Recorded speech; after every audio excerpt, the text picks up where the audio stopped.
بسم اللہ الرحمن الرحیم۔ قندیل یوٹیوب چینل دیکھنے والے ناظرین کی خدمت میں آداب عرض ہے۔ ناظرین، سن 80 کی دہائی میں جب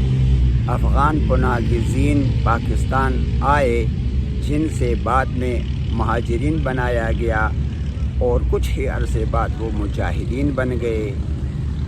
پھر اس کے بعد جب مجاہدین ناکام ہوئے تو طالبان ان کے وطن سے نکلے۔ یہ وہ تسلسل ہے جنہیں امریکہ نے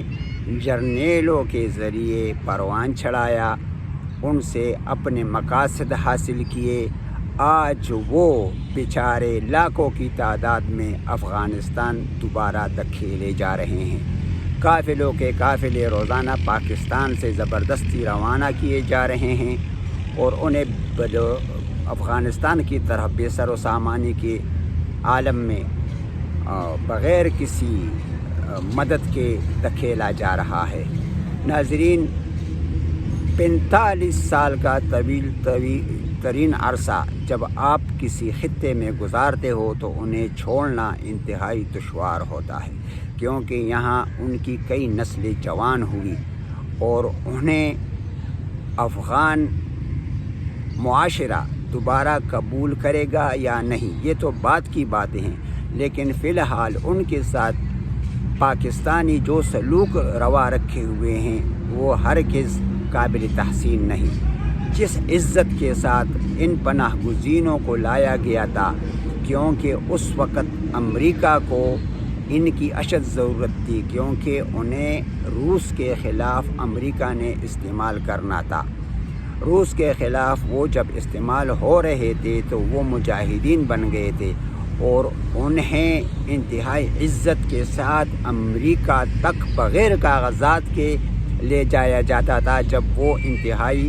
زخمی ہوتے تھے تو 730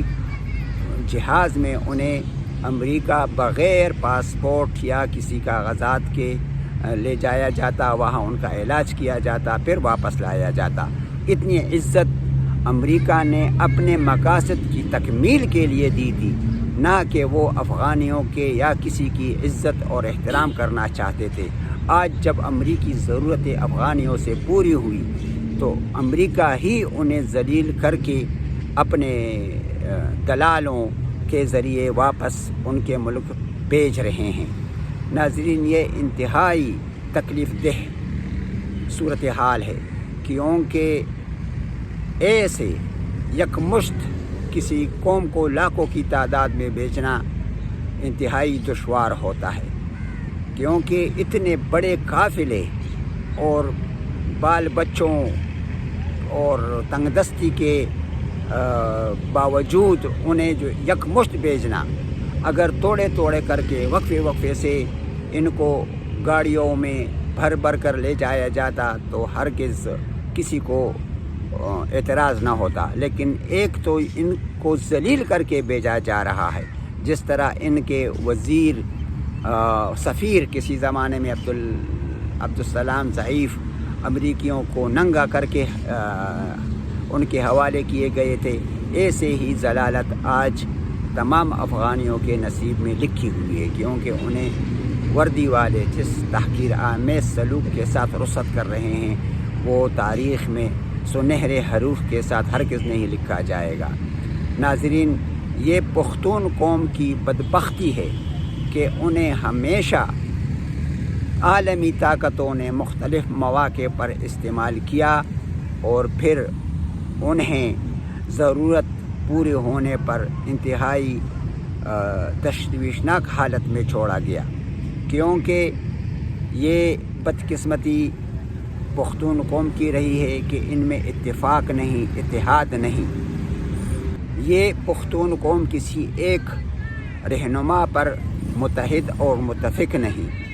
یہ اس قوم کی مزید بدقسمتی ہے کہ یہ اپنے آپ کو تاریخی طور پر درخشاں سمجھتے ہیں، لیکن وہ تاریخ یہ قوم برقرار نہ رکھ سکی، لہٰذا صرف وہ یادوں کے سہارے اپنے آپ کو ایک طاقتور اور غیرت مند قوت سمجھ رہے ہیں، حالانکہ آج زمانہ بدل چکا ہے اور بزور بازو آپ حکمرانی نہیں کر سکتے۔ ذہن، علم و ہنر کے ذریعے آپ دنیا کو قابو میں رکھ سکتے ہیں۔ سائنس اور ٹیکنالوجی کا دور ہے، جس کی وجہ سے یورپ کامیاب اور کامران ہے، اور مسلمان اور خصوصاً بر صغیر اور پسماندہ ممالک پر یہ تعلیمی دروازے بند کیے گئے ہیں۔